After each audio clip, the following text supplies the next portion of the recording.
안녕하세요. 시청자 여러분을 위한 건강 솔루션 TV닥터 처방전입니다. 오늘의 건강 주제는 바로 말초혈관 질환입니다. 혈액이 우리 몸 구석구석을 잘 돌아다녀야 건강을 유지할 수 있다는 건 다들 아실 텐데요. 그러려면 무엇보다 이 혈관 건강이 중요하겠죠. 오늘은 그중에서도 말초혈관과 관련된 건강 정보를 심장내과 전문의 서대철 선생님 모시고 자세히 알아보겠습니다. 어서 오십시오. 안녕하십니까. 심장내과 전문의 서대철입니다. 반갑습니다.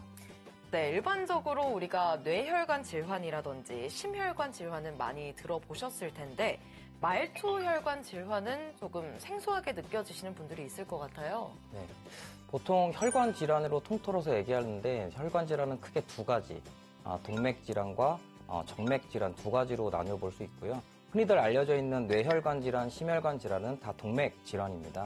그래서 이 뇌혈관 질환과 심혈관 질환을 제외한 대동맥이나 경동맥, 상지, 그다음에 하지 동맥 질환을 통틀어서 말초혈관 질환이라고 일컫습니다. 우선 그 혈관 질환이라고 하니까 가장 궁금한 부분이 이 혈관 질환이 생기면 본인 스스로가 이 증상을 느낄 수 있는가 하는 부분입니다. 보통은 이제 하지혈관에서 많이 느껴질 수 있는데요. 하지혈관 같은 경우는 그러니까 협착이 있거나 아니면 이상이 생길 경우에는 얼마 걷지도 않았을 때 500m, 1km 정도를 걸었을 때 다리에 통증이 느껴지게 되고 쉬면 금방 좋아지는 증상을 느낄 수 있고요. 네. 또 하나는 요즘 이제 많이 호소하고 있는 수족냉증 같은 경우에도 양측 손에 온도 차이가 크다던가 양측 하지에 시리 증상들이 좀 심해진다던가 이런 경우도 느낄 수 있고 혈압 관련해서도 오른쪽 팔의 혈압과 왼쪽 팔의 혈압이 20mmmercury 이상 차이가 나는 경우에 혈관 질환을 의심해 볼 수 있습니다. 네, 사실 근데 다리가 아프면 퇴행성 관절염인가 혹은 뭐 허리 통증인가 뭐 이렇게 오해하실 것 같아요. 보통 이제 허리 통증과 다리 통증, 그다음에 디스크로 인한 통증들이 구분이 잘 안 되는 경우가 많습니다. 그래서 보통 허리 통증하면 정형외과나 신경외과에서 오랜 시간 치료와 아니면 진단, 검사를 받는 분들이 많은데 오랜 시간 시술과 치료, 그다음에 약물 복용에도 호전이 없는 경우에는 혈관 질환을 조금은 의심해 볼 수 있을 것 같습니다. 그렇다면 어떤 생활 습관을 가지고 또 어떤 질병을 가지신 분들이 특히 조심해야 할까요? 보통 이제 만성 질환으로 알려져 있는 고혈압, 당뇨, 고지혈증 같은 이런 증상들 혹은 약을 드시고 계신 분들의 경우에는 네. 일반인들에 비해서 2배에서 4배 각각 보면은 고혈압과 당뇨 두 가지가 있는 경우에도 8배 이상으로 말초혈관병이 증가될 가능성이 되게 높습니다. 흔히 그 약물뿐만 아니더라도 음주나 흡연, 그다음에 유전적인 성향으로도 이 병이 쉽게 유발될 수 있습니다. 근데 무엇보다 혈관 질환이라고 하니까 사실 그 자체만으로도 어느 정도 위험해 보이긴 합니다. 네. 보통 이제 혈관 질환이라고 하면 뇌혈관, 심혈관은 이제 많이 알려져 있어서 되게 네. 위급하다, 심각한 후유증을 남겠다, 이렇게 말씀을 많이 하시는데요. 말초혈관 같은 경우는 방치해 두다 보면 감염에 취약해지고 작은 상처가 괴사까지도 이루어져서 절단까지도 이루어지는 경우도 굉장히 많습니다. 네, 말초혈관 질환, 특히 성인병이 있으신 분들이라면 더 조심하셔야 될 것 같습니다. 오늘 TV닥터 처방전과 함께 하시면서 건강 솔루션 만나보시죠. 똑똑쌤 도와주세요. 네, TV닥터 처방전 이제부터는 본격적인 진료를 통해서 개인 맞춤형 처방전을 받아보도록 하겠습니다. 그럼 첫 번째 사례자부터 만나볼게요. 저는 50대 중반의 여성입니다. 최근에 건강을 위해서 배드민턴 동호회에 가입했는데 운동을 하고 온 다음에는 몸이 한결 가벼워졌습니다. 그런데 너무 무리한 탓인지 요즘에 허리 통증이 오더니 요즘은 10분 정도 걸으면 더 이상 걸을 수가 없어서 꼭 쉬었다가 다시 걸어야 합니다. 근본적인 원인이 어디에 있을까요? 제가 배드민턴을 그만둬야 할까요? 라고 사연을 보내주셨습니다. 건강을 위해서 배드민턴을 시작했는데 오히려 걷기 힘들다는 사연입니다.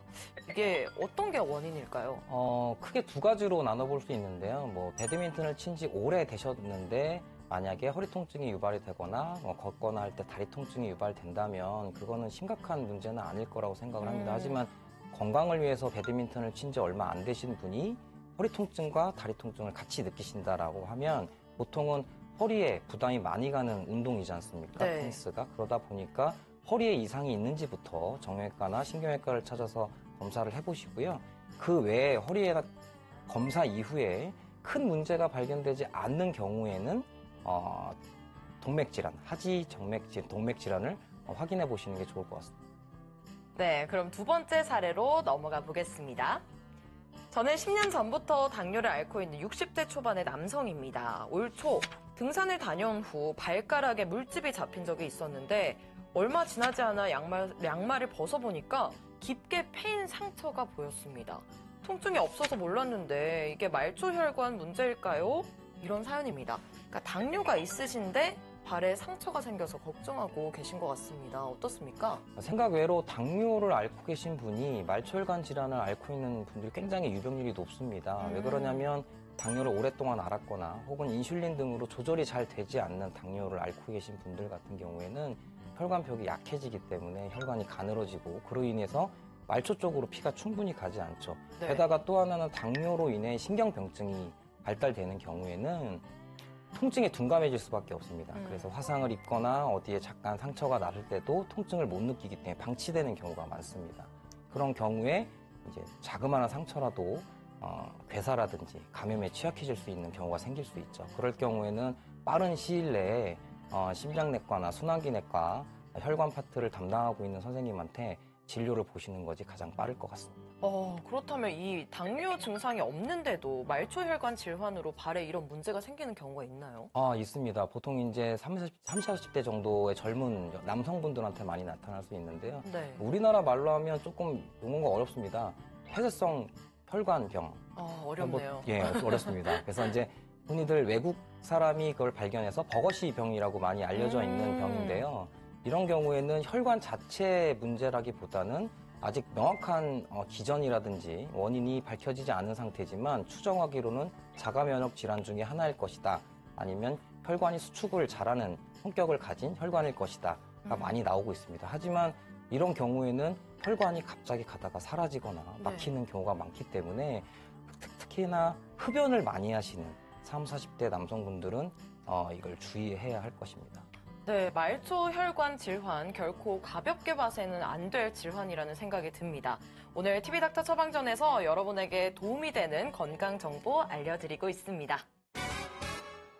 네, TV닥터 처방전 계속해서 치료와 예방법에 대해 알아보겠습니다. 미리 말초혈관에 문제가 없는지 검사를 통해서 알아보면 좋을 것 같습니다. 어떻습니까? 건강검진에도 포함이 간헐적으로 되는 경우가 있는데요. 보통 이제 검진센터에서는 동맥경화 검사라고 알려져 있고 네. 발목, 상완지수라고 하는 검사를 통해서 비침수적으로 검사를 해볼 수 있고요. 심장에서 나가는 혈류량이 얼만큼 유지가 되는지, 압력은 얼마나 되는지를 양측 팔과 양측 하지를 통해서 그 비율적으로 동맥경화 정도를 파악하는 검사 방법이고요. 네. 환자가 특별히 증상이 있거나 특별한 증상이 있는 경우에는 검사를 CT라든지 혈관 CT를 통해서도 확실히 확인해 볼 수 있습니다. 그럼 검사 결과 위험성이 보인다면 우리가 평소에 예방할 수 있는 방법이 있을까요? 예방할 수 있는 방법은 일단 하지, 동맥과 정맥 이런 것들을 많이 발달시키는 운동이 가장 좋겠죠. 물론 그 전에 선행돼야 될 것이 환자가 동맥이나 정맥의 질환을 유발할 수 있는 위험인자가 있다면 약물로 치료를 하던 아니면 생활습관 교정을 통하던 간에 그 교정부터 우선 진행돼야 될 것 같고요. 그 뒤로 간단하게 집에서 할 수 있는 운동으로는 이제 사이클이나 자전거, 그다음 혹은 이제 맨몸 스쿼트 같은 스트레칭 이런 류의 운동들이 동맥 발달에 굉장히 도움이 많이 됩니다. 근데 안타깝게도 그런 노력들을 했는데도 불구하고 이 말초혈관 질환에 걸리게 되면 어떻게 치료를 하나요? 동맥의 협착 정도와 그다음에 부위, 그다음에 상처 부위의 절단 정도에 따라서 조금씩 차이가 있는데요. 네. 보통 이제 발가락, 말단부부터 썩어 들어가는 그런 당뇨족의 경우에는 계속 방치하게 되면 새살이 돋지 않고 감염이 타고 올라올 수 있기 때문에 그럴 경우에는 이제 시술적인 치료를 통해서 이루어지게 됩니다.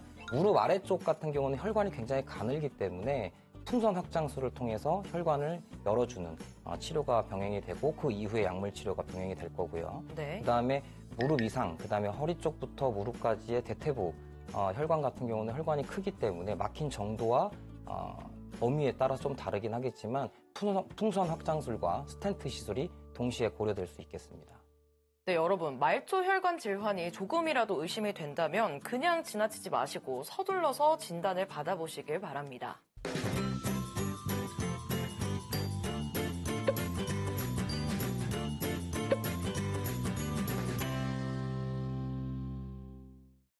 네, TV닥터 처방전, 오늘은 말초혈관 질환에 대해 알아봤습니다. 선생님, 마지막으로 정리 한 말씀 부탁드립니다.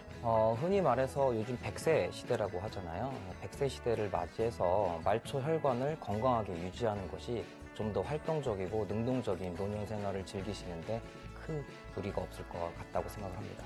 네, 오늘 선생님 덕분에 혈관 건강이 얼마나 중요한지 다시 한번 느낄 수 있는 시간이었습니다. 오늘 말씀 고맙습니다. 네, 감사합니다.